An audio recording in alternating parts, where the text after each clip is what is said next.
Hello, chat. Nice to be here with you again. I'm going to try out now the rest of the chapter of, actually the first chapter, chapter 1 of the book, The Tender Book to Me. I'm hoping you liked the first part, so let's get into it. Let's see where we start off. If you heard any giggling or shouting in the background, it's just my daughter and her boyfriend on Fortnite. Alright, so nothing to worry about. Just putting you up there. So Cwtch down now. That's a hug, a Cwtch. So Cwtch down with your nice cup of tea, with your nice hot cup of cocoa even. And I got Poppy by the side of me. Colin's Cwtch down. And we shall have a go at this book. Okay, here we go. Chapter 1.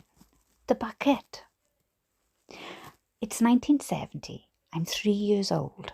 I've got a pudding bowl of white blonde hair and we're about to go on our first family holiday. Matters have been moving apace in our family unit, and having realised that Corby wasn't quite the green and pleasant land that they'd been hoping for, my parents have upped sticks and moved to that bastion of Newtown glory, Stevenage. We're living on an estate that's set around a square. It's all part of the brand new world of modern urban thinking. In the middle of the square there's a scrub of roses where the boy next door, who my mother always whispers has come from Tower Hamlets, likes to take regular shits. I have two very early memories of this house.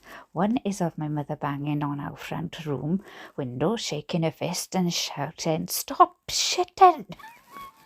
What that? It's a bit early for the swears. Easy on the swears. Oh, but that's what she said, stop shitting. And the other half is of a large blue bottle that used to sit in the corner of the dining room. I liked sticking my finger in it. Our holiday destination was Solva, a small coastal village set in St David's Peninsula in West Wales. Not only would my paternal grandmother be coming with us, we would be travelling in a grey Welsh, a powerful and cramped little motor whose only saving grace was that it had twin carburetors. Sadly, the twin carburetors were to have the same effect on my father's brain as the knowledge that the tent has had come from all that the tent had bought that he had bought that came from all the way from mainland Europe. Right, I spat it out eventually, chat. I'm going to make mistakes. I don't seem to edit when I voice over, so I don't, what you see is what you get kind of thing. And getting my words out sometimes, Hey, have a sip of tea, yeah? Yeah, we'll have a sip of tea.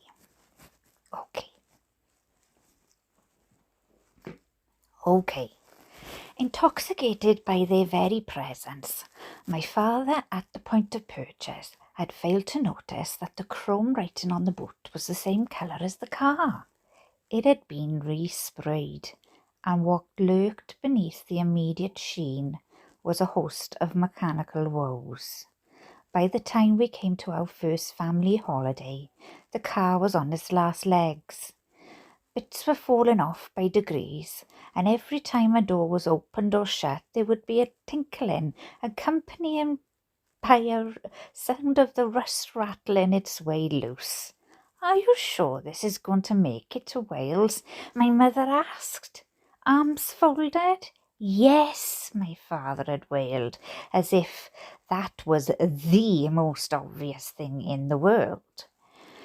My unplanned arrival had had a cataclysmic effect on my parents' summers. Rendered instantly impecunious, my mother could only sit back and stare at her single childless chums jetted off to the exotic Greek islands, or even better, as far as my mother was concerned, to the south of France.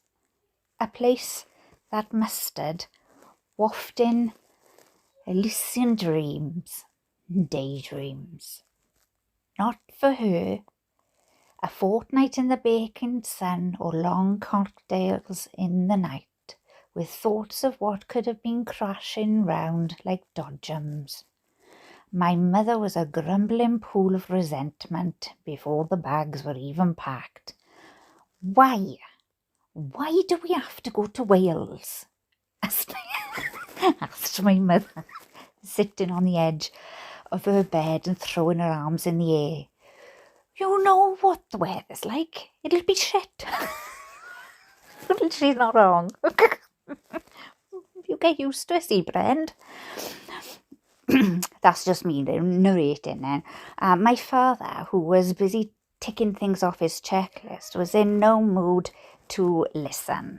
We've gone through this 1,000 times, he replied, on hands and knees, as he retrieved a large water carrier from the back of the cupboard in the bedroom. We've got to go. I need to see the family, and Mam needs an holiday.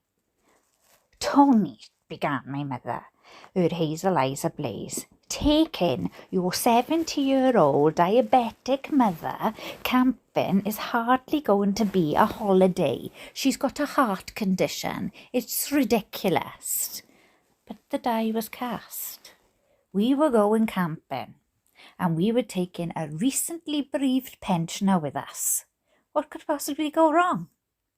The car was packed to burst in like a swollen corpse. It threatened to erupt at any time. Sorry. Dad had used a sheet of chicken wire as a makeshift roof rack, with everything we possessed teetering into the precarious peak. My parents didn't have much, but like refugees, everything we have was piled on top of the car.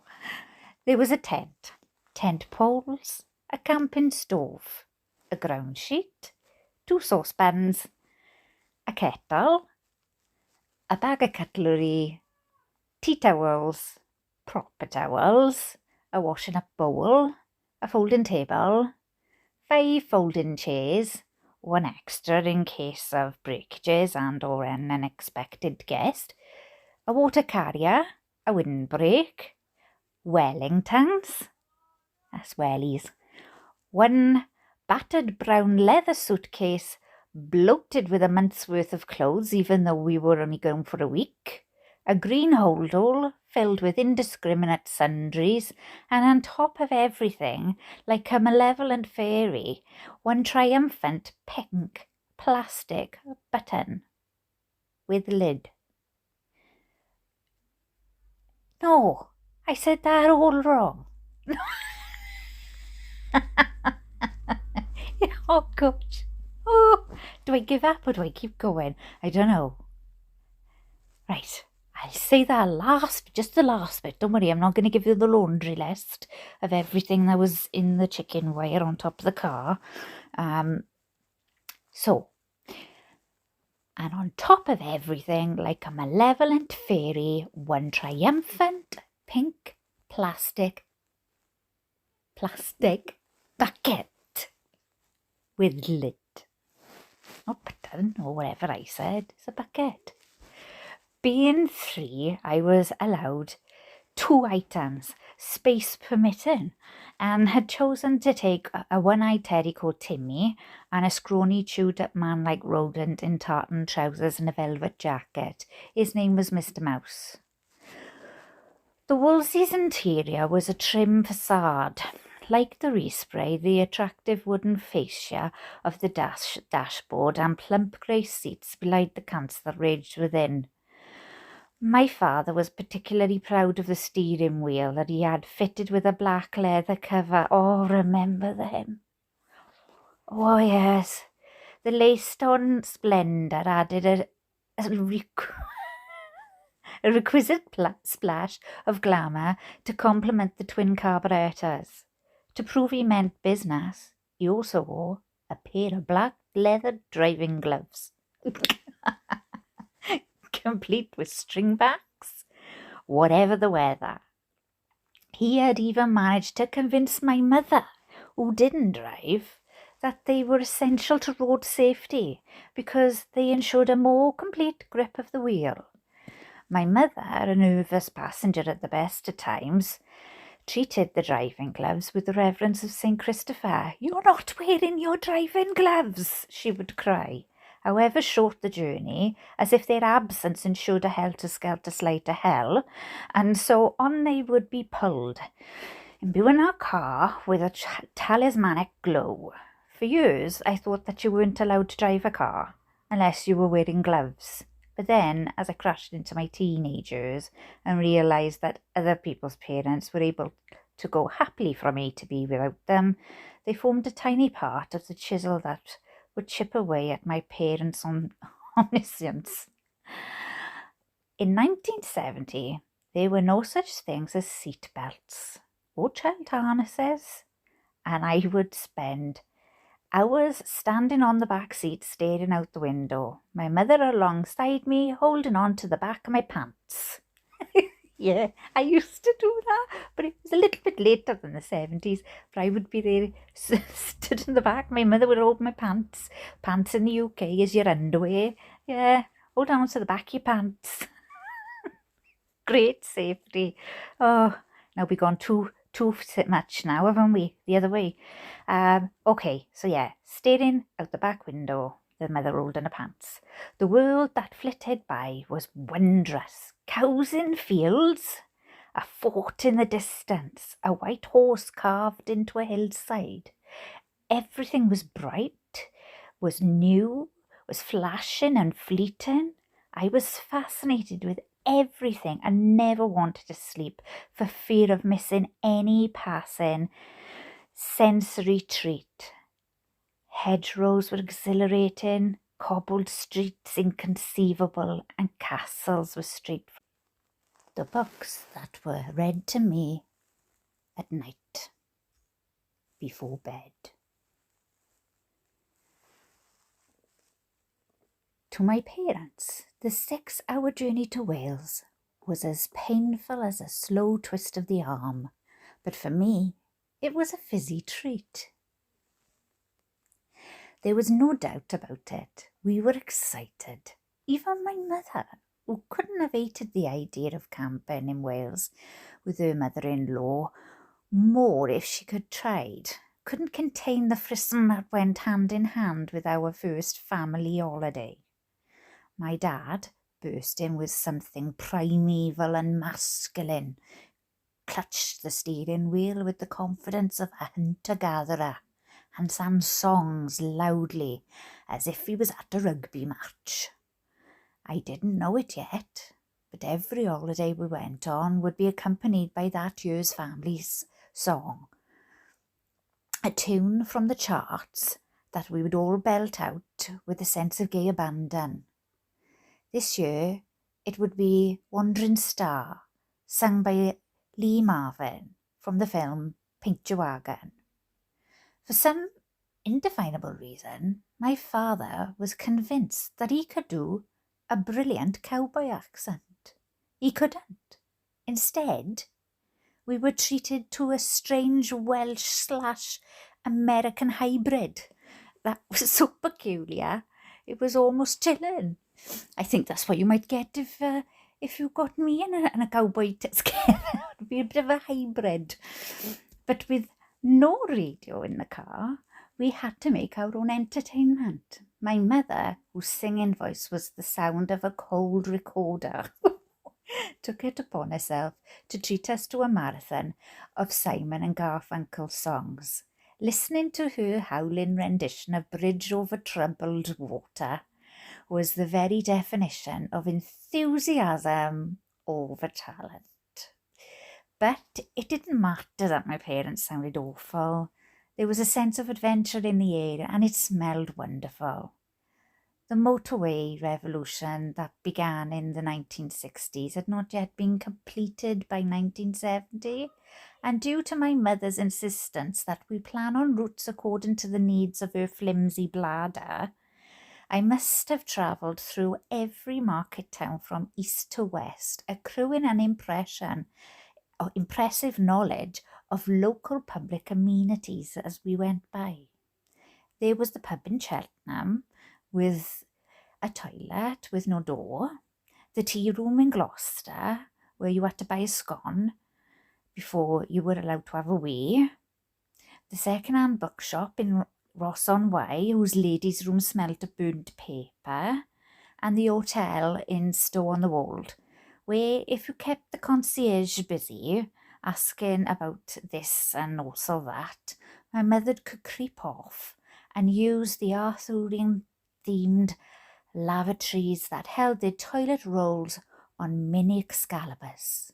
For my mother, going on holidays was a travel round the great bowls of Britain.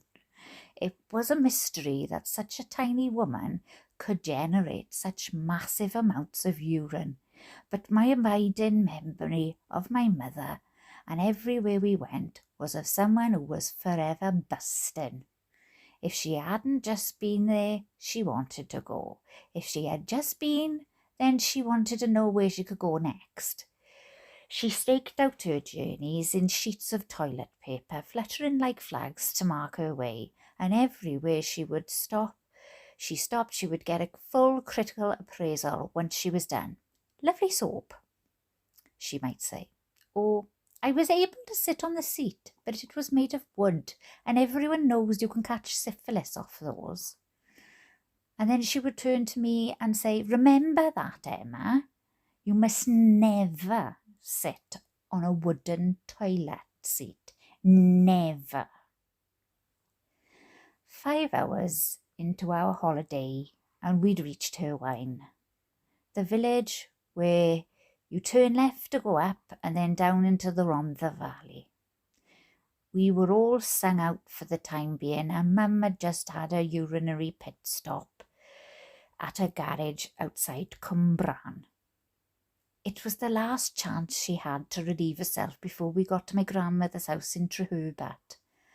And knowing that there was nowhere to go to the toilet between here and there was creating an electric tension in the car.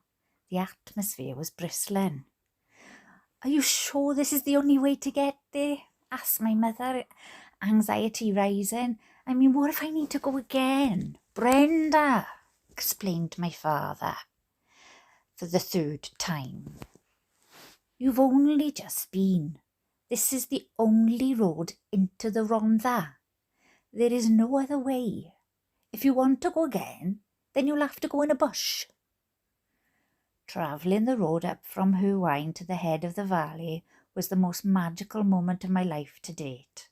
Coming from a council estate in a town carved from concrete, where that little patch of roses was my only rub with nature, seeing what lay beneath me was a vast nirvana. The Neath Valley sprawled away in a roll of green, and there my first glimpse of mountains, the Seven Sisters and the Brecon Beacons smouldered in the distance. The vast expanse of countryside that slipped away to the horizon was inconceivable. It was my first experience of the possibilities of space, and all I could do was stand, hands on the back of the seat in front of me, and gape with my mouth wide open. This sudden, unadulterating landscape was so fundamental and different from anything I had previously experienced that I found myself startled. I could not believe that such places were possible. "Those are mountains, Emma," explained my mother, pointing. "Tony, let's stop a while so Emma can see the view properly." Pulling into the designated car parking area had seemed such a pleasant idea. Perhaps it was the slow climb to the top of the valley, as the road nipped and tucked its way around the sheer granite walls. Perhaps it was the constant gear changing as my father, grinding up or grinding down, negotiated the blind twists and turns. Perhaps it was my mother screaming with fear, certain that we were only one bend away from certain oblivion. Who knows? Whatever it was, as we pulled into the scenic parking spot, the Wolseley shattered, and broken from the stuttering ascent, let out a strangled rattle and shuddered to a halt. Something below us fell off. "What was that?" asked my mother, cocking her head to one side. "I can smell petrol." My father, sensing that a wet blanket had just been thrown over our holiday, made an optimistic twist of the ignition key. The Wolseley let out a pained and juttering grind like a wind-up toy that's been thrown into a blender, and then, as if it was telling us that enough was enough, emitted a thin whine that petered out to a perfect dead-stop silence. "Mountains," I said, pointing and smiling, because even though we were now stuck in the middle of nowhere, at least the view was impressive. My father turned the key again. Nothing. My mother, sensing that this might be her fault for making us stop, did what most women do in similar circumstances. She blamed my father. "Tony," she yelled, giving his shoulder a poke with a finger, "why didn't you take the car to the garage before we left? Why didn't you do that? I mean, what are we going to do now?" My father said nothing. A dread quiet had come over him, with my mother whipping herself into a proud peak of hysteria in the back. Tony, still in silence, opened his door. Tinkle, tinkle went the rust, flicking him, the heavies treading slowly, as if he was approaching an undetonated bomb. My dad walked to the back of the car, veering away from it, in an attempt to put the whole sorry mess of a story into some sort of perspective. It didn't look good. The exhaust was hanging off, but that didn't explain the smell of petrol. Backtracking to the front of the car, Tony unhooked the bonnet and lifted it so that he was out of view. "Mountains," I said again to my mother, smiling. The head was slumped into the palm of her hand. I was only 3, but even I knew that probably meant trouble. "Okay," said my father, appearing suddenly at the side of the window. "I know what the problem is. The petrol feed pipe has come loose. I need to screw it back on to the carburetor, and the exhaust is hanging off. But I think I can hold that back in place with one of those luggage hooks." My mother looked up at him with the slow menace of someone who wished they weren't right all the time, but there it was. "Shouldn't we try and call someone?" she said, frowning. "Are you sure you know what you're doing?" "But I'd have to walk back to her wine," said my father, gesturing back down the valley. "I'd be gone for hours. Don't worry about it. I'll have this fixed. In fact, it won't take that long." "But what if," began my mother. "Brenda," said my father, his hands out, "I can do this. Let me get on with it." Solemn and nervous moments come to us all, and as Tony trudged to the boot to retrieve his toolbox, he had a small, explosive epiphany. If he did not manage to tie up the exhaust and screw back the petrol pipe, then his matrimonial life was as good as over. Patching the car up and limping it to Solva was all that was required. Professional assistance could be arranged later, but for now it was a make do and mend. We were half an hour from Treherbert, and then it would be 2 hours on to Solva. If he didn't turn the engine off outside his mother's house and went back on his promise to eat his sister-in-law's Welsh cakes, then he might just get away with this. Tony was breaking into the sweat of possibilities. All, he reasoned with himself, would be fine. Having taken one of those less necessary elastic hooks from the luggage rack, my dad made a loop around the exhaust and pulled it flush against the undercarriage. He attached the hooks to either side of the car, stood back and looked at it. The exhaust was off the floor, which was an improvement. Whether it was tight enough was debatable, but to my mother's untrained eye, the arrangement would appear convincing. "Exhaust done," said my dad, tapping on the window and giving us a thumbs up. My mother said nothing. Even though my experience of the mystery of mothers was a short one, something primeval told me that a mother who's gone silent is as dangerous as a coiled snake. True, in the same way that dogs can sense danger in the wind, I too was aware that all was not as it might be.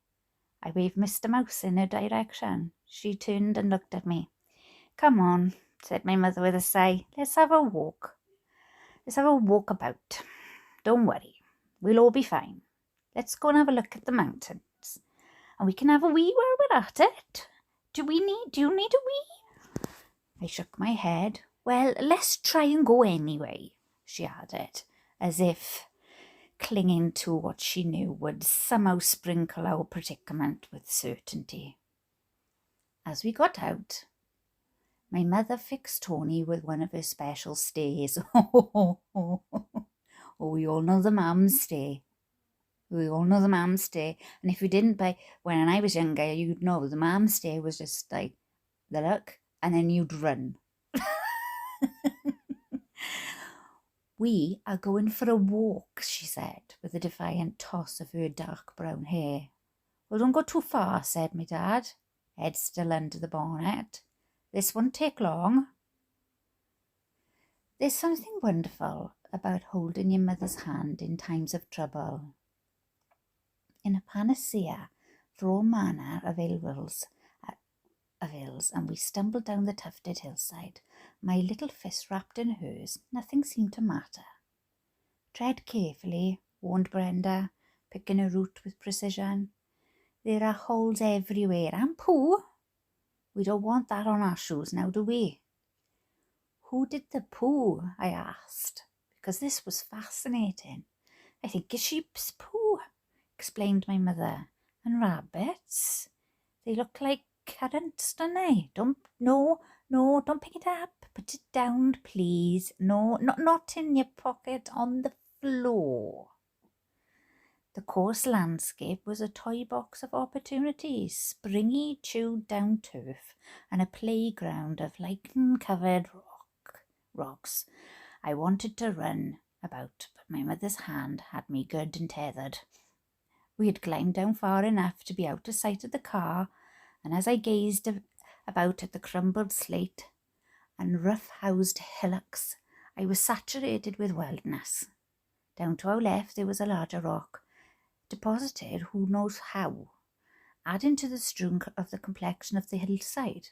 I tugged at my mother's hand. "Let's go there," I said, pointing.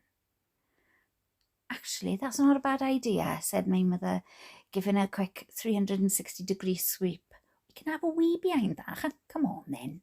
Don't run now." But I was longing to run, twisting my hand away from her as I careered towards the rock with joyful abandon. The boulder was massive to my 3-year-old eyes, and I quickly decided the first thing I was going to do was run round it very fast, at least 3 times. As I crashed towards it, I could hear my mother behind me shouting, "Emma, be careful!" But I was oblivious to her concern. I was on a steep, sloping hill. Oh, and they can't be really steep too. Steep, sloping hill, and the momentum was electric. As the rock loomed up before me, I knew I wanted to negotiate its first corner, but gravity had taken over and my legs were rushing away from me. The rock was sitting on a hidden ledge, and as I bounced uncontrollably towards it, I realised that rather than making a neat turn to begin my carousel-like run, I was headed for a drop. "Emma!" screamed my mother behind me, but it was too late, and over I went. The fall was something of a startle. It wasn't the height of the drop, because luckily nothing was that superficial. But it was what was waiting for me as I came to rest. That was to cause the most distress. As most children do, I had bounced a bit, and in the jumble of the fall, I was momentarily disorientated, finding myself at a stop and lying on my tummy. I put my hands out in front of me and pushed myself up, bottom first, until I was standing, and then I saw it, lying, splayed before me, a rancid, stinking, a maggot infected sheep. I screamed, frozen to the spot. The sheep's tongue was hanging out, and its belly had burst open. I screamed again, staring at the exposed ribs, the legs pointing skywards, flies in the eye sockets. Oh God, no. Brain overflowing with horror. I was trapped in a tractor beam of death. Emma! I heard my mother shout above me. Oh, thank God. Oh, get away from that. Oh, that's awful. Come to me. Oh, no. Don't look at it. No. Oh, I reached up to take my mother's hands, still staring over my shoulder at the decomposing carcass. My mother's wails ringing in my ears, dragging me up to the rim of the ledge. My mother clasped me to her. Oh, she said, she relieved, pouring out of her, sweat everywhere. I thought you'd fallen off a cliff. Are you all right? Sheep, I said in a whisper, pointing down. I know, nodded my mother quickly. Let's not look at that anymore. It's just come here to die, that's all. Naughty sheep, you didn't touch it, did you? I shook my head. Come on, said my mother, picking me up. Let's go back and see Daddy. Come to Wales, he said. It'll be lovely, he said. We can break down and it'll be full of dead sheep. What more do you want on holiday? Did you have a wee? Asked Tony, closing the bonnet, the bottom of his flares flapping in the wind. No, said my mother in a firm tone. We didn't have a wee. Emma almost fell off the cliff and we saw a rotting sheep. Well, I think I fixed the fuel pipe, said my dad, choosing to ignore anything my mother might have wanted to tell him. Get back in the car and I'll give it a go. We stumped ourselves in the back seat. Tinkle, tinkle, tinkle went the rest. Okay, said my father, pulling on his driving gloves. Let's go. The key twisted in the ignition, but there was nothing, not even a whir. Something giving its best shot. I caught my father's eyes in the rear view mirror. He had the look of someone startled by an unexpected slap. He turned the key frantically each time. Why do we do that? Like, isn't this not going? Right, no, we're going to turn the key a little bit harder this time. We always do that. He turned the key frantically each time with more ferocity, but still nothing. Another silence descended. My father's brain was in overdrive. How could this be? He had re-attached the fuel pipe. But why was the engine not turning over? And then it came to him. Start a motor, he declared, leaping out of the seat. Quick, he added, turning to face my mother. Pass me the armour on the back seat. My mother held his gaze for a dangerous length of time, the sort of time which worlds are created and destroyed. Saying nothing, she reached down and found the hammer. Snatching it from her, my father got down on his hands and knees and with one fervent blow gave the starter motor an almighty thwack. Jumping back in the car, he turned the ignition once more. Wailed the engine. That's my engine sound, all right? Come on, shouted my dad, bouncing up and down.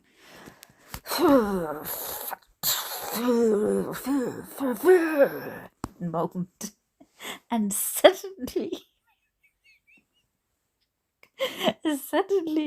as if breath of God himself had wafted through its pistons.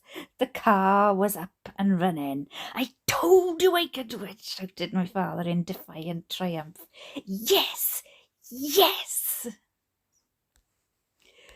Well, chat, they're up off the hill and on their way now to Tony's mum's. And we all know what happened last time they went there. They got married, didn't they? And she was the bride in black. So let's see what happens when they go now and pick up Tony's mum. But yes, that was a really. This is a typical dad moment. You know, dads do the car thing, don't they? You know, and mums do the stay thing.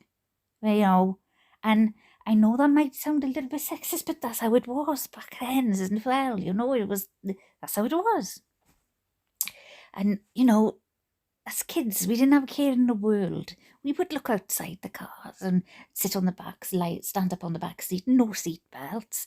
And if you've ever been to Wales, you know that we keep a welcome in the hillside. That's the song we sing. We keep a welcome in the hillside. The hillsides are steep. They're really steep. And it's not unusual for us to see a dead sheep. It's not. But you always remember seeing your first dead sheep. But I wouldn't want to see one with maggots and stuff. Oh, no, not for me. Thank you very much. Right, chat. Okay. Well, I know where we are. And I know what we're going to do next time. And so, if you want to read more of the adventures of Brenda and Tony and Emma going through the Welsh valleys, then let me know in the comments and I'll do that. But in between, I might add in some other stories as well, just to break it up a bit too. All right? Okay then. Well, my lovelies, you sleep well, or if you're waking up, good morning. Have a nice sleep tonight now, drifting off, thinking about what your families were like growing up. You know, what memories you have. It's nice to think, you know, back to our childhoods and focus on some good memories. They might not even be with family. They might be with other people. But go and drift off to sleep now. Okay, my lovelies? I shall speak to you soon. Ta-ra!